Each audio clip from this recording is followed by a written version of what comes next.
جب حضور کو اللہ تعالیٰ نے اتنی کامیابی عطا کی کہ مکہ بھی فتح ہو گیا، تو اب پورے عرب کے اطراف و اکناف میں یہ بات طے ہو گئی کہ اب جدید اصطلاح میں ہم کہیں گے it's no use continuing resistance. اب ہم کیا مخالفت کریں اور کیا اب آپ کا راستہ روکنے کی کوشش کریں؟ بات ختم ہو گئی جب مکے پر اب حضور کا قبضہ ہے صلی اللہ علیہ وسلم۔ تو اب قبیلوں نے اپنے وفد بھیجنے شروع کیے، فلاں وفد آ رہا ہے ایمان کا اعلان کر رہا ہے، پورا قبیلہ ایمان لے آیا ہے، فلاں قبیلے کا وفد آ رہا ہے ایمان کا اظہار کر رہے ہیں، مسلمان ہو گئے ہیں، پورا عرب مسلمان ہو گئے۔ اب یہ لوگ جو ایمان لا رہے تھے، اور ایمان لانے کا مطلب کیا؟ صرف یہ کہہ دینا اشہد ان لا الہ الا اللہ واشہد ان محمد رسول اللہ صلی اللہ علیہ وسلم۔ ان کی اندرونی کیفیات تین میں سے کوئی سی ایک ہو سکتی تھی۔ یا تو واقعی ان میں سے بھی کچھ لوگ ایسے تھے جو واقعتاً صدق دل سے ایمان لائے،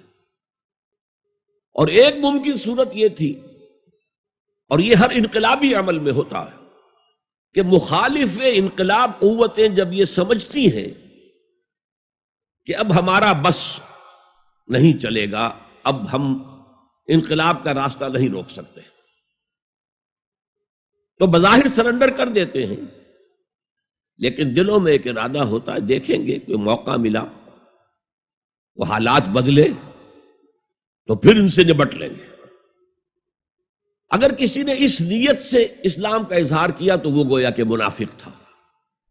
لیکن بہت سے لوگوں کی کیفیت ہو سکتی ہے نظری اعتبار سے کہ نہ مثبت طور پر ایمان ہے نہ منفی طور پر نفاق ہے، کوئی دھوکہ دینے کا ارادہ بھی نہیں ہے، کوئی صرف ٹائم گین کرنے کے لیے اسلام کا اظہار نہیں کیا ہے، تو گویا کہ یہ پازیٹو ویلیو ایمان کی +1 +2 +3 +4 ایمان کے درجے ہیں۔ ایک عام آدمی کا ایمان ہے، ایک ابو بکر صدیق کا ایمان ہے، زمین و آسمان کا فرق ہے۔ خود صحابہ میں یہ درجہ بندی تھی، اور ہم تو اپنے ایمان سے کیا نسبت اور کیا تناسب قائم کریں گے صحابہ کے ایمان کے ساتھ، بالخصوص ابو بکر صدیق جیسے صدیق اکبر کے ایمان کے ساتھ رضی اللہ تعالی عنہ۔ اسی طرح -1 -2 -3 -4 یہ منافقت کے درجے ہیں۔ کس درجے کا نفاق ہے، کس درجے میں ڈٹرمینیشن ہے کہ we have only to buy time, اب اس کے سوا چارہ نہیں ہے، اب ہم ریزسٹ نہیں کر سکتے، it's no use continuing resistance, سر جھکا لو۔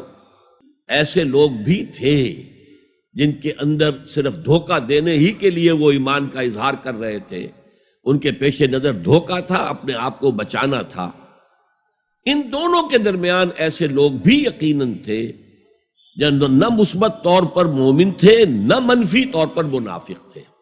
مسلم تھے۔ اسی آیت کے بنا پر امام ابن تیمیہ رحمۃ اللہ علیہ نے ایک عنوان قائم کیا ہے، اثبات الاسلام بغیر الایمان،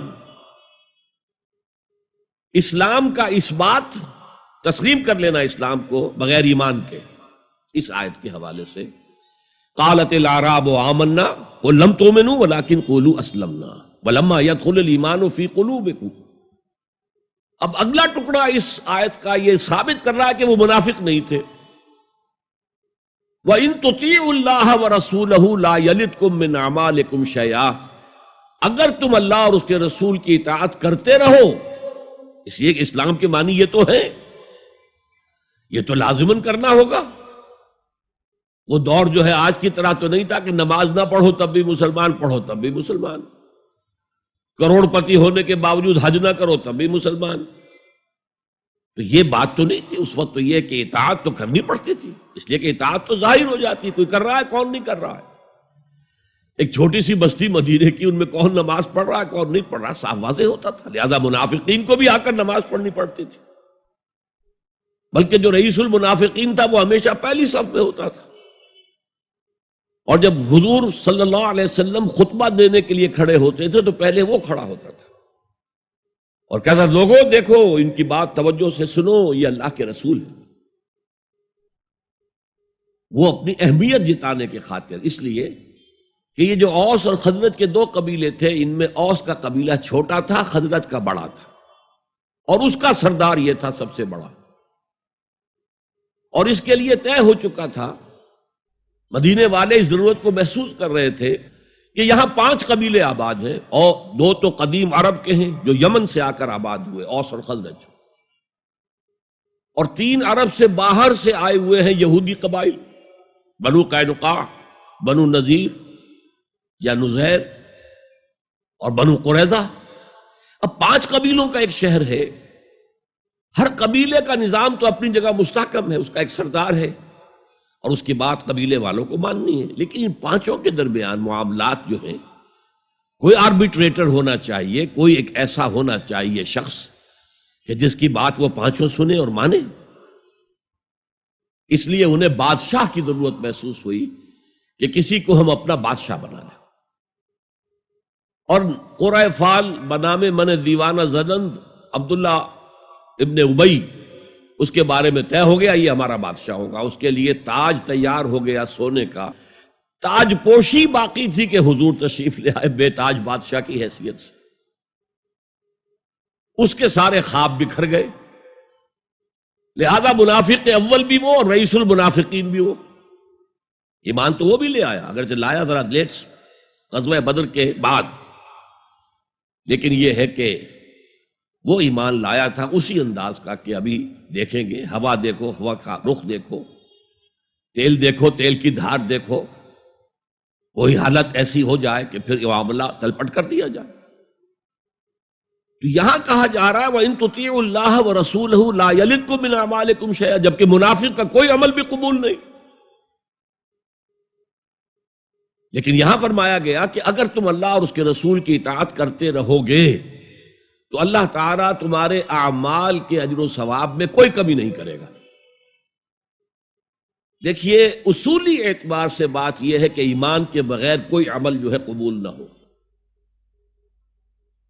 یہاں ایمان کے بغیر نیکیوں کے اعمال کے قبولیت کا اعلان کیا جا رہا ہے، گویا کہ یہ ایک خاص رعایت ہے، اس لیے آیت ختم ہو رہی ہے ان اللہ غفور الرحیم، اللہ غفور ہے، اللہ رحیم ہے۔ یہ اس کے شان غفاری کا صدقہ ہے، یہ اس کی شان رحیمی کا صدقہ ہے کہ اس حال میں بھی تمہارے اعمال اگر تم اطاعت کرتے رہو گے اللہ اور اس کے رسول کی تو اللہ قبول فرما لے گا۔